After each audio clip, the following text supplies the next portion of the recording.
మధ్యాహ్నం భోజనం చేసేద్దాం. మా మమ్మీకి ప్రతిరోజు భోజనం చేసినప్పుడు గొడవ అవుతుంది అనమాట. ఫస్ట్ నేనేమో రైస్ పెట్టేసుకుంటాను, మా మమ్మీ ఏమో కర్రీ పెట్టుకుంటారు. డైలీ చెప్తారు కానీ మర్చిపోతాను. ఇది ఏంటో నాకు అసలు అర్థం కాదు. ఎంత పెట్టుకోకూడదు, కర్రీ ఎంత పెట్టుకోవడం మీకు ఎంత కామెంట్ చేయండి. ఫస్ట్ అయితే మటన్ కేమో ఆవకతో స్టార్ట్ చేశాను.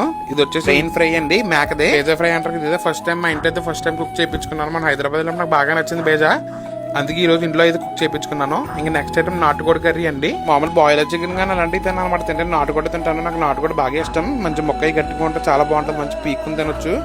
ఇంక నెక్స్ట్ ఐటమ్ అండి గుడ్డు పీతల పులుసు. ఇంకా దీని గురించి అంతా చెప్పిన ఇంక మొత్తం ఇదంతా కూడా గుడ్డే. పీత క్లీన్ చేసిందండి. గుడ్డు అన్ని ఒక డెక్కలో పెడతాను అనమాట. ఈ డెక్కలో మొత్తం గుడ్డు ఉంటుంది. నాకు ఎంత ఇష్టం ఈ గుడ్డు అంటేని. ఈ రోజు చాలా బాగా కుదిరింది కర్రీ. ఇదంతా కూడా గుడ్డే అనమాట అండి, పీతలో ఉంటది అలాగా. ఫస్ట్ అయితే మొత్తం దాంతో పెట్టుకున్నాను.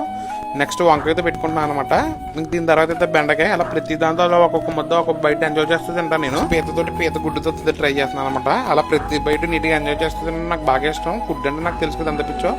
ఇంక ఈవినింగ్ అయింది, దొరబాబు ఫాస్ట్ ఫుడ్ సెంటర్ కి వచ్చాను. మళ్ళీ నల్లందుని పక్కన పట్టాభిగూలం పక్కన ఉంటుందని వీళ్ళ షాపు. మా చిన్నప్పుడు బాగా ఫేమస్ అయింది. చిన్నప్పుడు ఫ్రై పీస్ ఫ్రైడ్ రైస్ తినాలంటే వీళ్ళ షాప్ దగ్గరికి వచ్చి అప్పుడు ఏంటంటే మళ్ళీ కోర్టు బయట ఉండేది అనమాట. బండి ఉంది, చాలా ఫేమస్. 90s కిడ్స్ తెలిసి బాగా అయిన షాపు. ఎందుకంటే నూడిల్స్ కానీ ఫ్రైడ్ రైస్ కానీ ఇప్పుడు ఈ దగ్గర తినేవాళ్ళం. స్పూన్ ఇచ్చారు కానీ మనం చేతితో తినడం ఇష్టం మనం బాగానే. టేస్ట్ అయితే చాలా బాగా కుదురుతుంది. నాకు తెలుసు అనమాట, నేను చిన్నప్పుడు తింటే దగ్గర ఎప్పుడు సేమ్ అదే టేస్ట్. ఒక్కొక్కరు హ్యాండ్ కి ఏంటంటే ఒక బాగుంటది అంటారు కదా, ఇది కూడా సేమ్ అలాగా అనమాట. సేరువా కూడా ఉంటుంది దగ్గర కర్రీలాగా, అది కూడా చాలా బాగుంటది.